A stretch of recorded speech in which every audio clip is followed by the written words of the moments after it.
The date to watch for is August the 15th, not necessarily August the 2nd. That's according to State Street's John Herrmann. He says the 15th is when $25 billion in interest payments are due on Treasury securities. And if the government doesn't pay those, that could trigger a credit downgrade. John Herrmann is senior fixed income strategist for State Street. He's one of the most accurate economic forecasters around, making him a Bloomberg best. He's in our Boston bureau this morning. John, we rate you a Bloomberg best, so hopefully you can give us some direction. It surely seems like the market is searching for one. What happens August the 2nd? What happens August the 15th?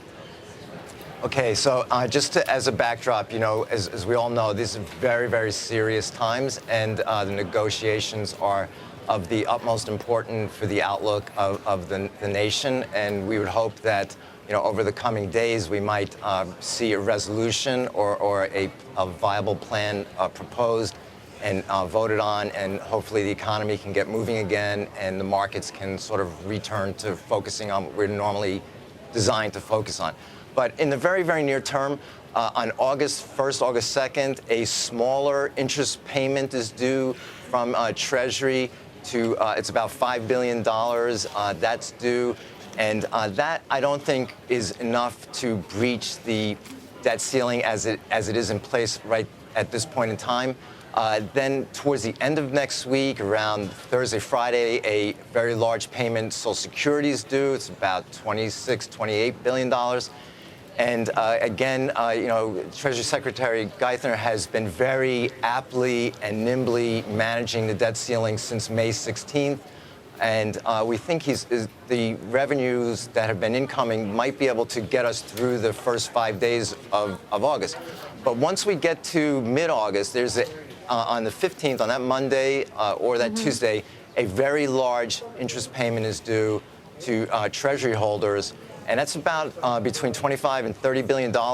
And that payment is likely the big hurdle in the development. And in the absence of that being paid, then there would be some type of default. But this gets into a whole host of issues about what would be the priority of Treasury, of which would be paid, not.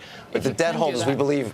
Exactly. We would believe the debt holders would be paid, but that's the real hurdle, because if a debt ceiling is not raised by that time, then that hurdle will cause Treasury and New York Fed to sort of shuffle the payments of Treasury towards the bondholders and away from something else. And that's likely not consistent with what S&P has outlined as their guidelines for a credible approach. You were already telling us August the 15th is truly the date to fear in terms of an event that could trigger a credit downgrade. What happens then? I mean, I've heard forecasts even of a Treasury market rally because investors don't know what to do. You could see this fuel of liquidity, and you could see risk-off trades actually put money into U.S. debt at the same time that debt is downgraded. But tell me, I mean, the correlations are going to break down, it sounds like.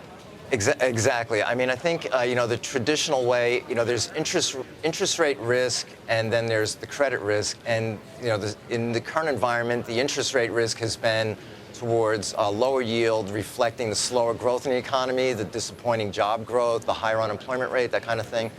But looking at the credit risk, the typical interpretation would be you should be in a bear steepener as you price in, greater credit risk into the securities.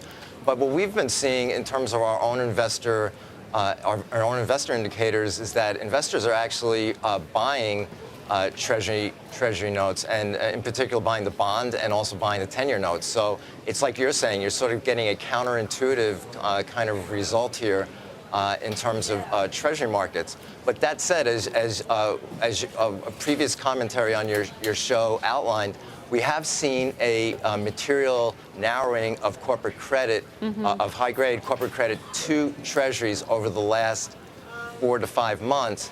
For example, single A index and corporate credit has gone from about 60, 70 basis points and it's tightened up to about 15 basis points. So that also is capturing some of this credit risk in Treasuries by just seeing that relative outperformance of high-grade securities. So I think, at this point, we really believe that there are incredibly smart minds in Washington, and we really believe that they will try to craft something over the coming 5 to 6 to 7 days.